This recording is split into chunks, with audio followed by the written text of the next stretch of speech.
Jane Seymour is an actress most people will closely associate with her titular role on the 1990s TV series Dr. Quinn, Medicine Woman.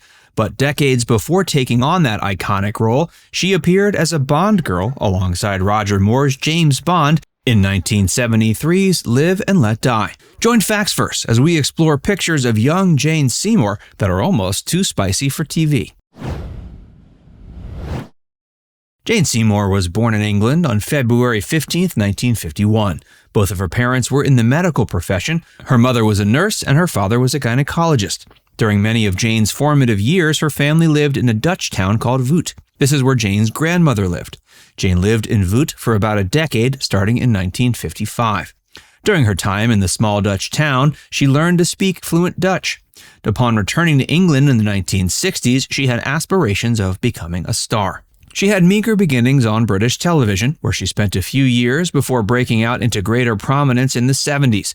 After toiling for several years in the world of television, Jane caught the eye of producers of the James Bond franchise. At this point, the franchise was nearing a decade in age, and the producers knew they needed to find increasingly beautiful women to keep audiences interested. They had already lost out on original James Bond star Sean Connery, who had grown disenchanted with playing the super spy. By the time Jane was given a chance to shine as a Bond girl, Roger Moore had been hired to replace Connery. The producers knew as soon as they saw Jane's face on television, she'd make the perfect Bond girl. She ended up being cast in the role of a Bond girl named Solitaire in Live and Let Die. It was the first film to feature Roger Moore taking over as James Bond, so Jane knew she was going to have her work cut out for her when it came to making her male co-star look good on the screen. Besides the introduction of Roger himself, as well as its Paul McCartney theme song, Jane ended up being one of the most memorable parts of the film. Jane was eager to play Bond girl Solitaire. Like any actress, if granted the opportunity, Jane Seymour considered the chance to play Solitaire in Live and Let Die to be her big break. But she hadn't been made aware of the alleged Bond girl curse. The theory of the Bond girl curse dictates that any actress who receives her big break in the form of a Bond girl role subsequently gets pigeonholed in similar roles and fails to find sustainable success. There have been many exceptions to the theory over the years, with some of the more notable being Die Another Day's Halle Berry, as well as Jane Seymour herself.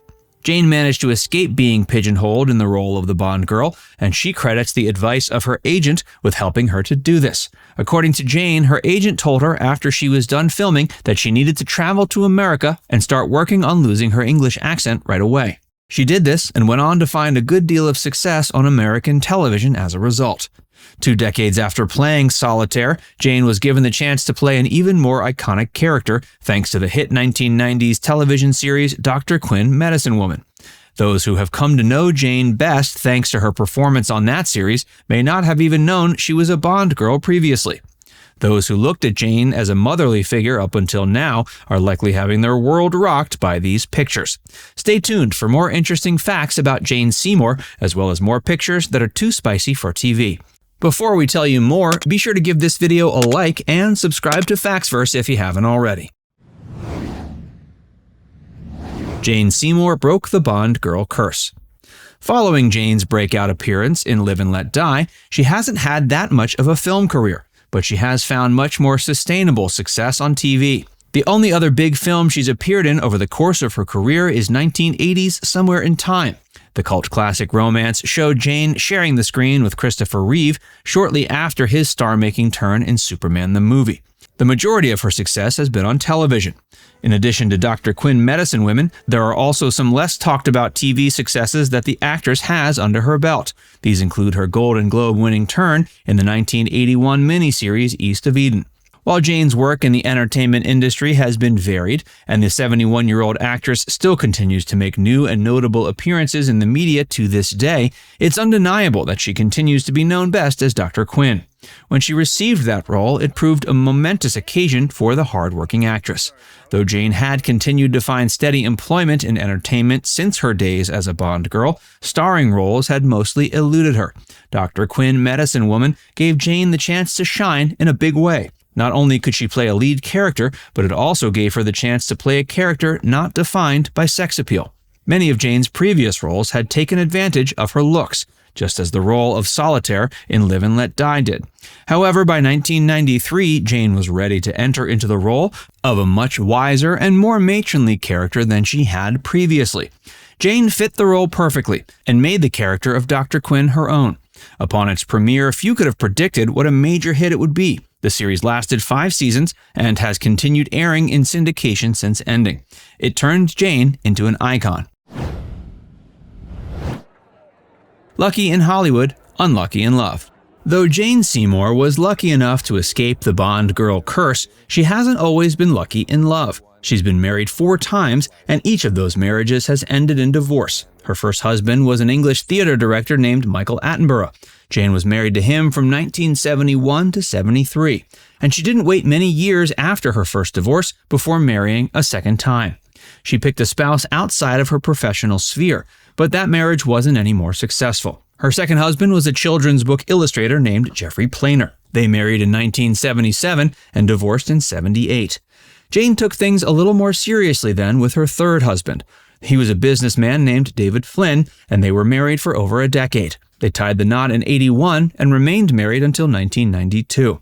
They had 2 children together. She married her fourth husband, James Keach, the same year she received the role of Dr. Quinn. Keach is perhaps best known for being the brother of Stacy Keach, with whom he appeared alongside in Walter Hill's The Long Riders. Their marriage lasted until 2015, making it the most successful of the 4 that Jane has had. They have 2 kids together. Today, Jane is a grandmother. Jane and James's 2 kids are twins, and they were put to work as Gerber babies while growing up.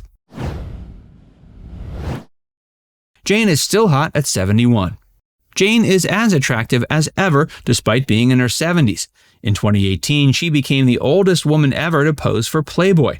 She likes to spend her quiet time painting and has even found some modest success with her watercolors. In 1999, she was given a star on the Hollywood Walk of Fame. Now it's time to hear from you.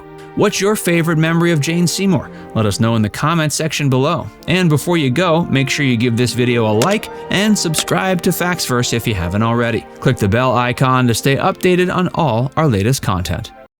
By the way, if you haven't joined FactsVerse as a member yet, be sure to look below this video and click the join button. By becoming a paid member of FactsVerse, you'll get access to exclusive video content that you won't find anywhere else. This includes some of our more mature content that isn't suitable for public audiences, which includes topics like Hollywood actresses who posed for Playboy and some of the steamiest moments in movie history. Plus, you can enjoy these videos completely ad-free. Our biggest fans will notice they also get badges next to their name when they leave comments on our videos. We pay special attention to comments from our members, and so do other viewers. So if you want exclusive content from FactsVerse or inside access to discussions with other community members, click the join button to get started for just $4.99.